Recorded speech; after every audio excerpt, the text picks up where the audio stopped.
modern times, the rapid advancement of technology have paved way for mankind to achieve new feats. People have traveled to the moon. They have developed new technologies for instant communication. It has connected people anywhere across the globe. Technology has brought transition for modern societies to adapt to new norms. And as we arrive at the 21st century, time has changed, and it has changed their way of life. Children are no exception as communities change in modern times. They are at risk, for they are vulnerable. They can be exposed immediately to violence, abuses, and misconduct. The most common perpetrator, poverty. It has created a crisis in our societies for eons. In association with this crisis comes unemployment. Losing jobs, the lowering trends of the workforce has made the economy unstable. Due to difficult economic status, children have started to play a part in the workforce. It is child labor. Another problem in the society is the growing number of crimes, as poverty, the aggravating factor, has caused the number of crimes to go higher. Poverty affects people in different economic status. There are many factors that influence crime rates and are correlated with poverty. The higher unemployment would certainly increase the poverty levels, which lead to more crimes due to depression associated with being unemployed. Children are not exempted with the social status affecting their lives. They can easily access media network means that they are being exposed to grown-up content through online networks and the internet. Poverty continues to plague society, pushing persons to commit serious offenses, crimes. As a result, children are being drawn at risk, thus making them in conflict with the law. But the main question is, what is the minimum age of responsibility and what determines the age that makes one socially liable? Taking the psychological and psychodynamic view in perspective, there are many factors that take into effect as to what determines the age to which a person is socially liable for the effects of such crimes. The development of a person is correlated to different factors such as its relation to age, physical, socioeconomic aspects, mental and emotional growth and development. There are also biological references that are relevant and take into effect. These are principles and theories. They account to mental, social, and emotional situation. It also accounts the progress of growth and maturity in a person in relation to his or her age and physique. Mental and emotional maturity. When is a person matured enough to be socially liable? Maturity is the ability to respond to the environment in an appropriate manner. Maturity also encompasses being aware of the correct time and location to behave and knowing when to act according to the circumstances and the culture of the society one lives. Aside from age-based thresholds of maturity, restriction-based in a perceived intellectual immaturity also extend to those with a variety of mental impairments, generally defined as anyone with a mental disability that requires guardianship, with laws in place in most regions limiting the voting rights of the mentally disabled and often requiring the judgment of a court to declare fitness. Similar to those restrictions placed on children, persons with mental disabilities also have freedoms restricted and have their rights assigned to parental guardians. The public stance of the Philippines, the Philippine government, and the rest of the world. The history and premises of the minimum age of criminal liability or criminal responsibility in the Philippines.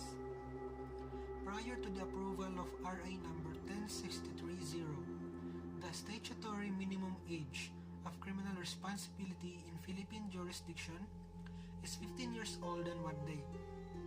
This is provided under Section 6 of RA number 9344, which provide to it. Section 6. Minimum age of criminal responsibility. A child 15 years of age or under at the time of the commission of the offense shall be exempted from criminal liability. However, the child shall be subjected to an intervention program pursuant to Section 20 of this Act. A child above 15 years of age but below 18 years of age shall likewise be exempt from criminal liability and be subjected to an intervention program unless he or she acted with discernment, in which case such child shall be subjected to appropriate proceedings in accordance with this Act. A person under 9 years of age. A person over 9 years of age and under 15, unless he or she has acted with discernment, in which case such minor shall be proceeded against in accordance with the provision of Article 80 of this Code. Under the civil law, an infant or child is a person who has not yet attained the age of majority, whether that age is 18, 19, 20, or 21, as determined by the law of each jurisdiction. To determine the child lacked mental capacity. Number 1. The nature of the crime. Number 2. Child's age and maturity. Number 3. Whether the child evidenced a desire for secrecy. Number 4. Whether the child told the victim not to tell. Number 5. Prior conduct. And number 6. Whether the child had made an acknowledgement that the behavior was wrong and could lead to detention or punishment.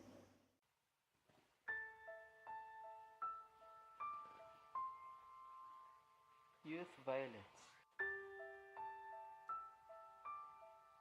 For every young person killed by violence, more sustained injuries that require hospital treatment, firearm attacks end more often in fatal injuries than assaults that involve fists, feet, knives, and blunt objects. Sexual violence also affects a significant proportion of youth. Physical fighting and bullying are also common among young people. A study of 40 developing countries showed that an average of 42% of boys and 37% of girls were exposed to bullying. Youth homicide and non-fatal violence not only contribute greatly to the global burden of premature death, injury, and disability, but also have a serious, often lifelong impact on a person's psychological and social functioning. This can affect victims' families, friends, and communities. Youth violence increases the costs of health, welfare, and criminal justice services, reduces productivity, decreases the value of property. Following are risk factors within the individual: attention deficit, hyperactivity, conduct disorder or other behavioral disorders, involvement in crime, early involvement with alcohol, drugs, and tobacco, low intelligence and educational achievement, low commitment to school and school failure, unemployment, exposure to violence in the family. Following are risk factors within the community and wider society: access to and misuse of alcohol and firearms, gangs and a local supply of illicit drugs, high income inequality, poverty, and the quality of country's governance, its law and the extent to which they are enforced, as well as policies for education and social protection.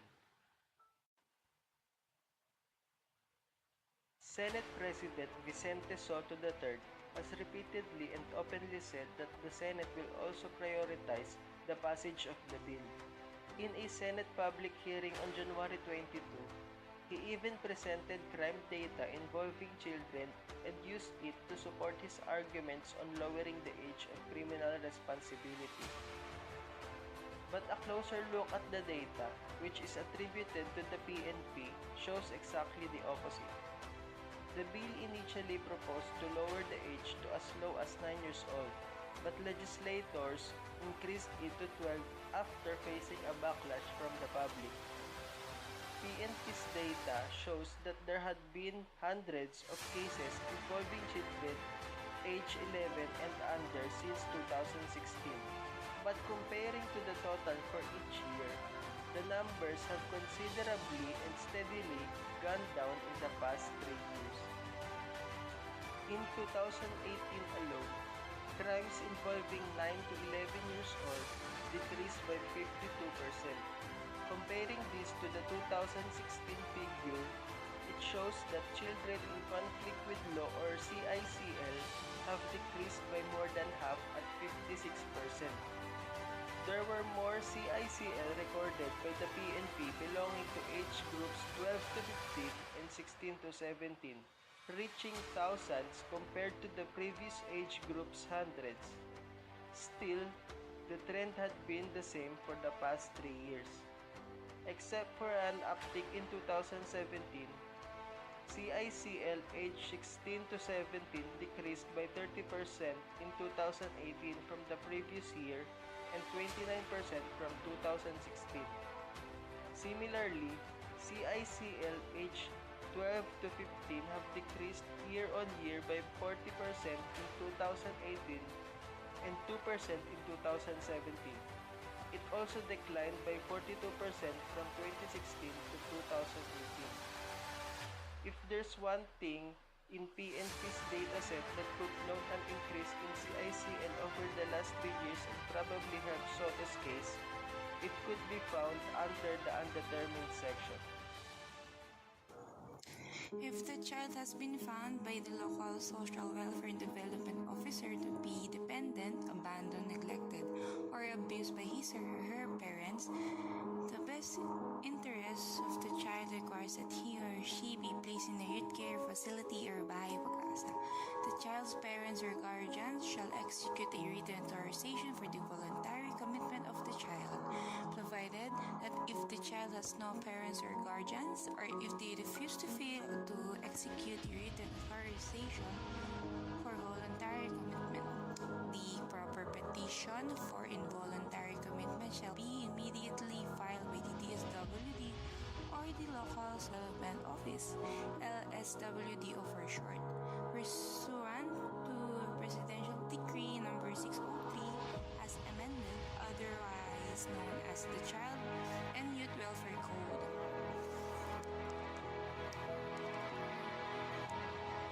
So the issue in this is whether or not the minimum age of criminal responsibility should be lowered to 12 years old as indirectly set under RA number 10360, with the consideration that the new penal code is set to do the same.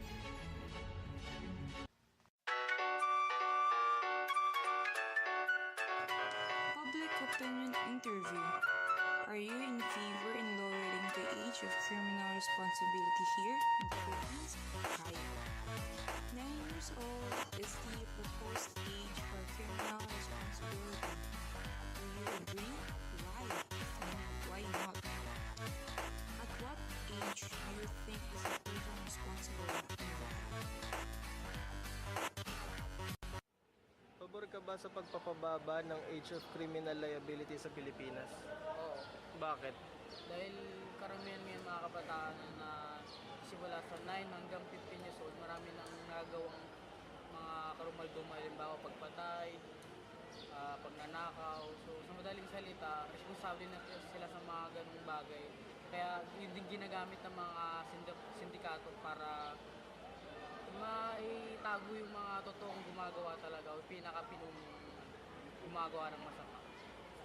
9 years old ang proposed age for criminal responsibility. Sang-ayon ka ba dito? Oo. Bakit? Dahil sa edad na 9 years old, dahil para sa akin, opinion ko lang to, may kakayahan na mag-isip ng tama o mali. Sa madaling salita, kaya nilang gumawa ng ng magnakaw, katulad ng mga sinabi ko kanina, na mga hindi kayang gawain. Ito yung pag-patay. Para sa'yo, anong edad nagiging responsable ang isang tao? 9. Bakit? Dahil sa ganung edad, kaya niya nang isipin na kung anong mga mali o sistema din sa ating bansa na Yun nga, katulad ng sinabi ko, ginagamit ng mga sindikato. Kahit sa mga pangampanya sa politika, ginagamit ng mga bata.